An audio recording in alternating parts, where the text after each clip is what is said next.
RTV app వార్తల్ని క్షణాల్లో చదివే అవకాశం ఉంటుంది. ఒక న్యూస్ పేపర్, ఒక టెలివిజన్ ఛానల్ మీ చేతుల్లో ఎప్పుడూ ఉంటాయి. మరి స్థానిక మన భద్రాచలంలో ఉన్న అంతరాష్ట్ర చెక్ పోస్టు సిఆర్పిఎఫ్ క్యాంప్ నందు మరి మనం తనిఖీలు నిర్వహిస్తుండగా మరి ఇక్కడ ఎలక్షన్ టీము అదేవిధంగా పోలీసు వాళ్ళు సిఆర్పిఎఫ్ వాళ్ళు కూడా తనిఖీలు నిర్వహిస్తుండగా మరి ఈరోజు సుమారు 9 గంటల ప్రాంతంలో మరి వెస్ట్ బెంగాల్ నుంచి ఒక వెహికల్ నల్గొండ వెళ్తున్నందు తనిఖీల్లో భాగంగానే మరి మేము వాటిలో కూడా తనిఖీ చేయడం జరిగింది. ఒక లారీ నందు ఆ తనిఖీల్లో మరి 7,23,400 అమౌంట్ను మేము దాన్ని తనిఖీ చేసి పట్టుకోవడం జరిగింది.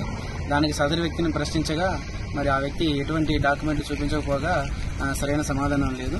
మరి దానిలోని భాగంగానే మరి ఈరోజు అటువంటి డబ్బుని సీజ్ చేసి తదుపరి చర్యల కోసమని మరి రెవెన్యూ వారికి దాన్ని సీజ్ చేసి అప్పచెప్పడం జరుగుతుంది.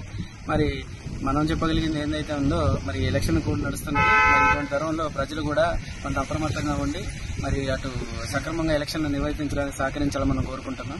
ఎవరైతే డబ్బులు అనేది 50,000కి మించి తీసుకెళ్లొద్దని ఎలక్షన్ కూడా వారు చెప్తున్నారు.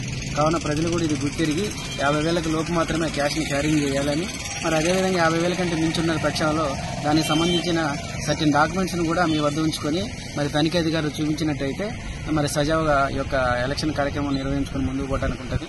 కాబట్టి ప్రజలు కూడా ఇది సహకరించి అదేవిధంగా మీడియా మిత్రులను కూడా మనం కోరేదంటే ప్రజల్లోకి మరి ఎక్కువ క్యాష్ను కూడా మీరు తీసుకుని వెళ్ళి 50,000కి మించి ఇటువంటి క్యాష్ని క్యారీ చేయొద్దని, ఒకవేళ అంతకు మించి ఉన్న పక్షంలో మీరు మరి ఆన్లైన్లో ఇటువంటి ట్రాన్సాక్షన్ చేసుకోమని కోరుతున్నాం.